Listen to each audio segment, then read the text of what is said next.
Stop cutting your grass. Here's 10 reasons why. Okay, so let's get one thing clear before I go on. I'm not telling you what to do with your own green space, your own lawn. I'm not telling you how to manage it.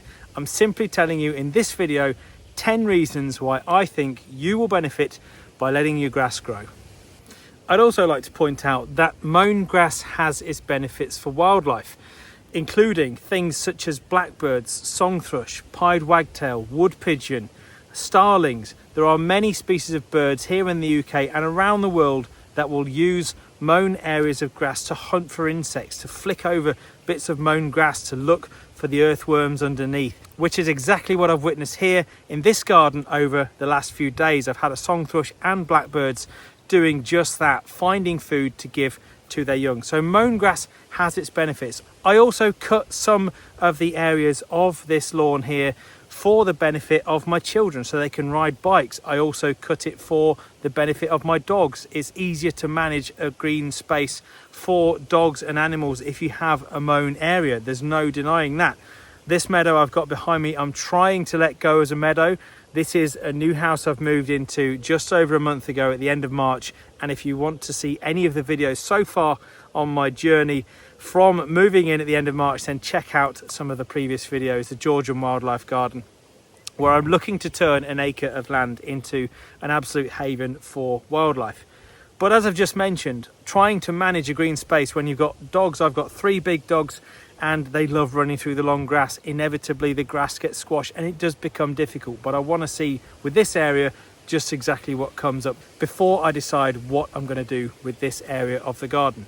So it's good for wildlife having short grass. It's good for children to have short grass so they can run around, play on, they ride their bikes on.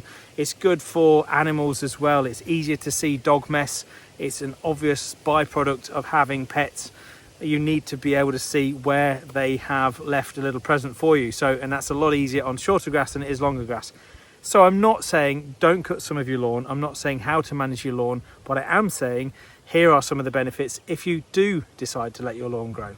And one final thing before I start my 10 reasons why you should let your lawn grow, and that is if you want to know the full truth behind the no mow May concept that is obviously around at the moment, then we've got let it bloom in June, knee high in July, all that nonsense. Check out my previous video that I have made on the channel that I posted last year, and it includes the hashtag no mow summer, which is something I've been banging on about for years now, and a hashtag mosaic of habitats. If you want to learn more about those hashtags in particular and the truth behind no mow May and my views on it, then I'll put a link to that video, no mow May the truth, at the end of this one.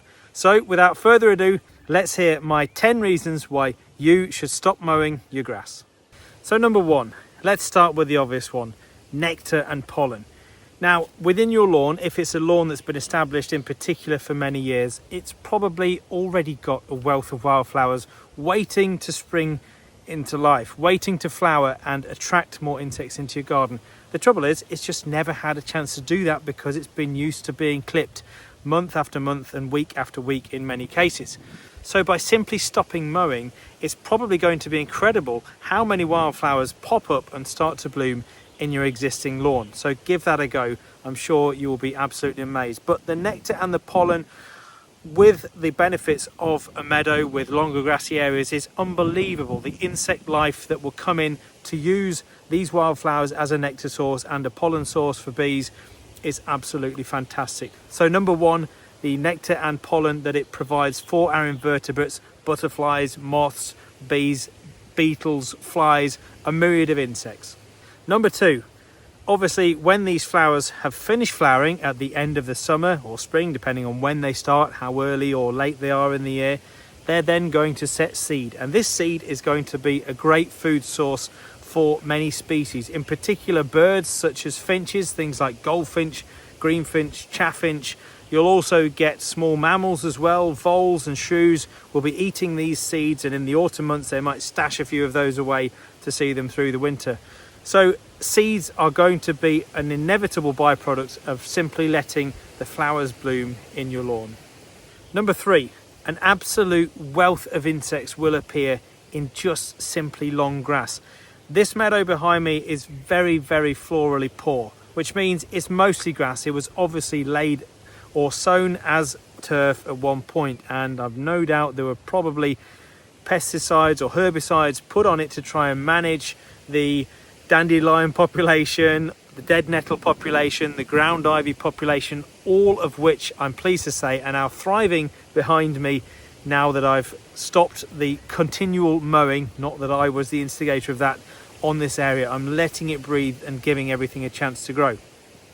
But the increased insect life, regardless of whether you have a single dandelion or not, will be absolutely incredible. The amount of leather jackets that have turned into daddy long legs over the last 2 or 3 weeks is absolutely incredible. When the dogs have been running through this area, it's just lifted up with daddy long legs. So these are absolutely great to see, and the leather jackets, as I've just mentioned, are a great food source for the starlings. If you've ever seen starlings walking through a lawn, jabbing into the turf, they're hunting for these lovely little grubs that they can eat, provides them with a nice healthy snack. Not only that, it gives spiders a chance to set up home here and obviously catch smaller invertebrates. Grass as well, longer grass in particular, is also a larval food plant for at least 8 of our British butterflies, and many butterflies around the world will use grasses as a larval food plant, along with moths as well. So by simply having grasses that are long, you're going to absolutely increase the insect biodiversity within your garden. And it's not just butterflies, moths, daddy long legs and spiders that are going to benefit. Things like our iconic grasshoppers, they love that mix of short and long grass. So if you've got, like I have here, you can see I've got some paths mown through these longer grassy areas. They're absolutely going to take up residence. Well, I hope they do in the coming weeks and months as we move into midsummer, into June and July. Grasshoppers obviously love long grass. They need it to carry out their life cycle. So longer grass is also beneficial for them. Now let's get on to a point that will really benefit you watching this at home, and that is it's going to cost you less money. By simply putting the lawnmower in the shed, you're not going to be spending money on petrol, and you're not going to be spending money on electric if you have an electric lawnmower. So letting this grow is going to help your bank balance, and what more reason could you need than that at these difficult times where everything is inflating, everything is costing more money. One thing you can cut down on is what it costs to manage your garden, and by simply cutting this area once a year in the autumn time, check out my videos on how to manage a wildflower meadow and longer grassy areas, you're going to save money yourself.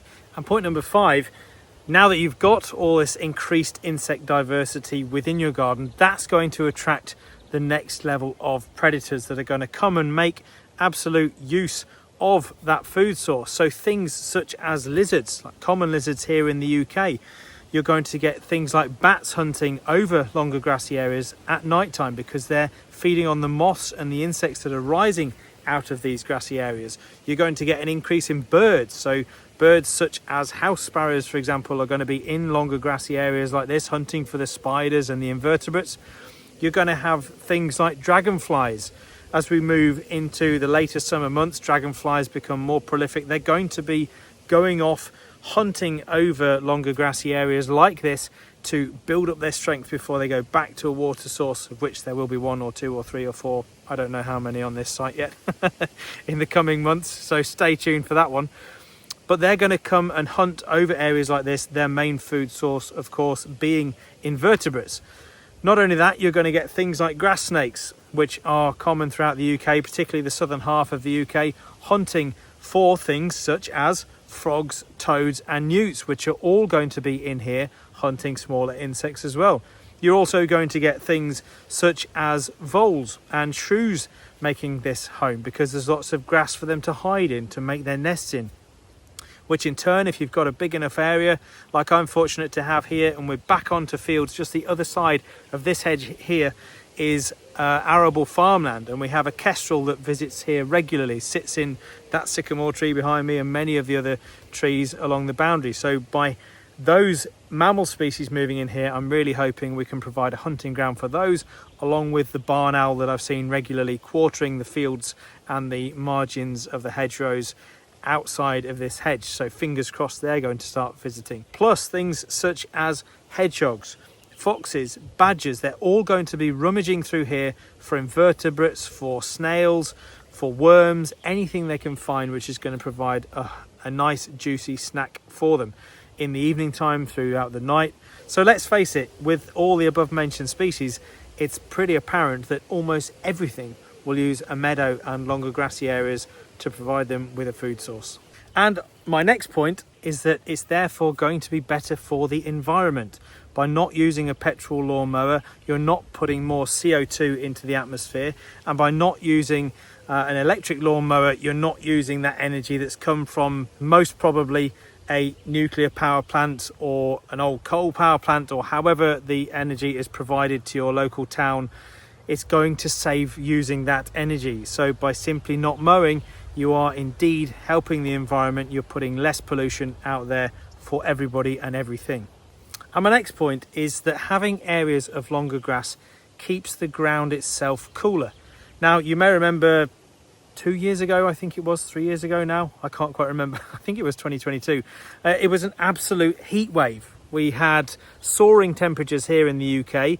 In fact, not far from where I'm living now, it reached a record of about 41.3 degrees Celsius, which equates to very hot. Very, very, very hot, actually. I know not as hot as places like Egypt or Turkey, but for the UK, it's very hot, and it's alarmingly hot, actually.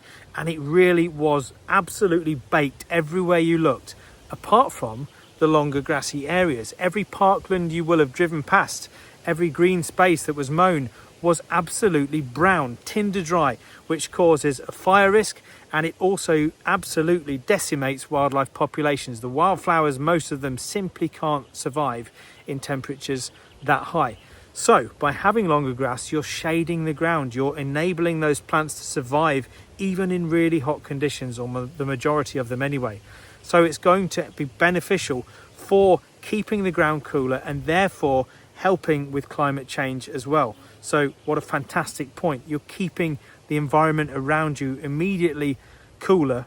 Now my next point is for those of you that may be watching this that like a nice, neat, mown area with stripes in it, and absolutely fine, there's nothing wrong with that if that's how you want to manage your garden. But there is a point where you have to question if you should be using sprinklers, for example, in the summer to keep this area watered, to keep it looking green.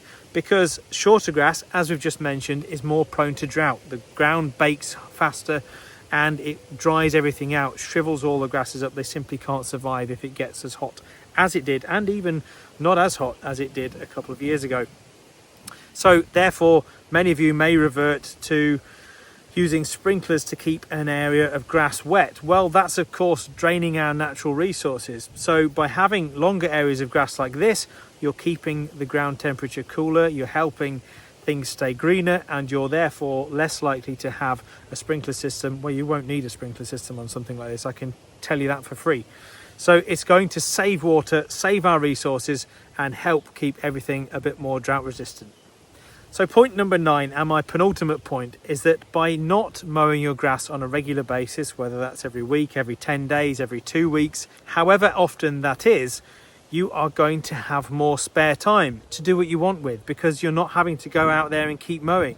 And the best thing you can do with that time is enjoy the wildlife that has now turned up in your longer grassy areas, your meadows, that you've created by simply not cutting grass.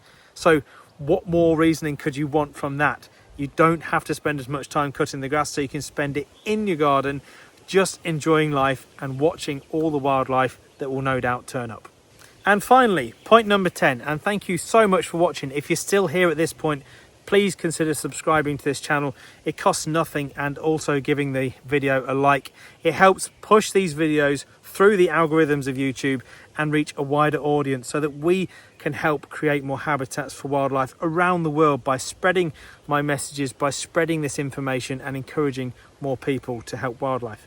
So thank you so much for watching. And point number 10, finally now, is that if you've got an area of longer grass and you've seen loads of plants come up that you didn't even know you had in your lawn, you've got clovers, you've got knapweeds, you've got bird's foot trefoil, you've got wild carrot maybe, scabious, a myriad of plants that were already there and you've not had to do a single thing to encourage them, I bet your bottom dollar you're going to look at the area and think, do you know what, this looks so much better than a mown lawn. And particularly if you mow some borders around the edge, mow some pathways like I do with this place, Give yourself a bit of a journey through the garden, mow around the edges of your borders so that you've got access to maintain your herbaceous borders, and it will definitely make the area feel purposeful.